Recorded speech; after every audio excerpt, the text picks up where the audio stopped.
During this eclipse season, we're going to start to see important notes about our purpose and how it fits into our spiritual lives. Now, why is that? Our most previous new moon solar eclipse on April 8th was in Aries, and that's where our north node is right now. Now, Aries rules the head, so it's all about our ideas and the order of our mind and how our mental magic works. Things like meditation and thought patterns and tracking those thought patterns. How do you create with your head? There's a lot unsaid about that because you can't articulate every single one of those patterns, but that is really the function of Aries. And with our north node there, we are receiving new messages about our purpose. The north node is about what's done high up in the sky that we're not really able to explain, but that we're like, I need to go in that direction. It feels like a calling and a purpose for my life. That's for me.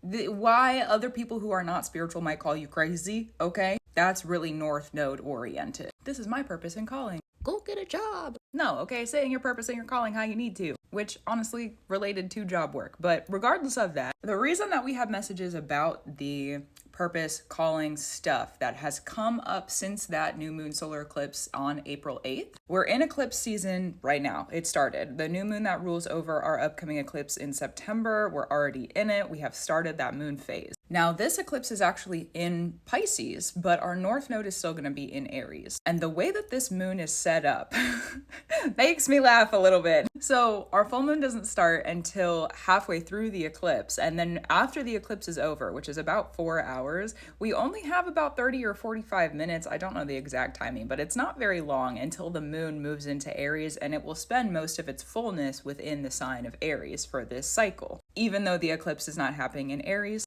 it is what it is, okay? Next year, however, oh my goodness, our north node will move into Pisces, which is where this Pisces eclipse is really coming from, and that's what it's starting. And we're also going to be having 2 different conjunctions of Neptune and Saturn next year in Aries. All right, so let's track long term what this is really bringing for us. The purpose and the calling stuff that was received come April 8th of previous this year in 2024. There's going to be recurring themes that come up this eclipse season. Pay attention to them. It's going to be important that you keep your wits about you, write stuff down if you need to. Make sure that you're really receiving your purpose and calling information how you need to, and keep good boundaries around it. Saturn is in Pisces right now. Just don't overshare and take care with the information that's being given to you because it's literally a gift.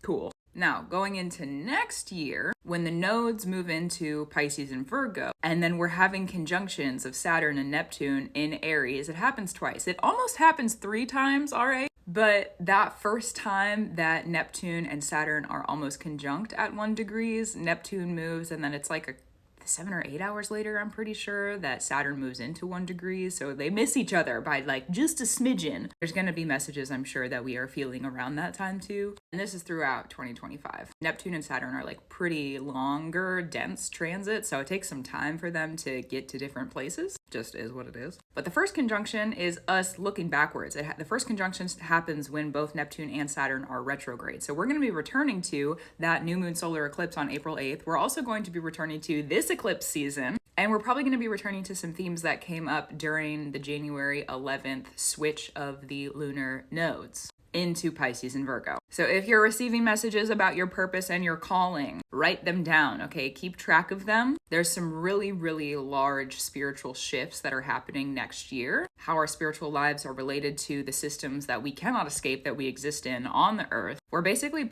being placed in a position where we're going to be forced to integrate the spiritual wisdoms and workings into our human systems. And Saturn, nobody gets left behind with Saturn. You either learn the lesson or it's gonna be kind of hard, okay? So that's just, it is what it is. And I say that on like a societal expectation also. Like Saturn doesn't care if you're into spirituality or not, or if you're tracking what Saturn is doing or not. Saturn will show up and force you into a position if you're not listening to the lessons that are around you.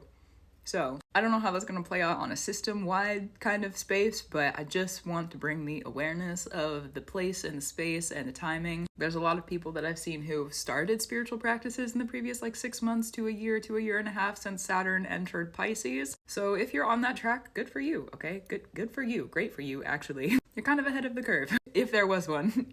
Anyways, and it's going to be a lot of spiritually dense information. Like the purpose and the calling stuff that we're receiving right now is very, very, very, very, very, very, very spiritually dense information. So if you're receiving those sorts of messages about purpose and calling, they can be a little bit like standoffish. Like, oh, you're telling me that I need to walk in this direction and be this kind of person? That's a little frightening because it's going to probably feel very different than where you are now. We wouldn't be asked to make changes if we were just supposed to be the same person for our entire lives. You know what I mean? So if you're being asked to make a change in your spiritual sight, that has to do with a purpose in your life. More information comes during that full moon eclipse on September 17th and 18th, that's in Pisces, and when the moon moves into Aries, and also next year, because again, this is like really long-term shifts. So again, next year, when we have the Pisces transits, there's also going to be like the North Node is going to be conjunct with Neptune in Pisces, the North Node is going to be conjunct with Saturn in Pisces, and then they're going to move into Aries while the North Node is in Pisces. There's a lot of dense stuff happening with spiritual alignment and mind purpose next year. Crazy. So if you're feeling a little crazy, all right, just understand that if you are receiving the big messages, there's a reason. There's a reason for it. You might not understand it yet. That's really what I was trying to get to. You might not understand it yet. But write it down for future you, because future you will need the information that you are bringing through right here and right now during this season, because this season will change our reason. We are shifting a paradigm when it comes to how our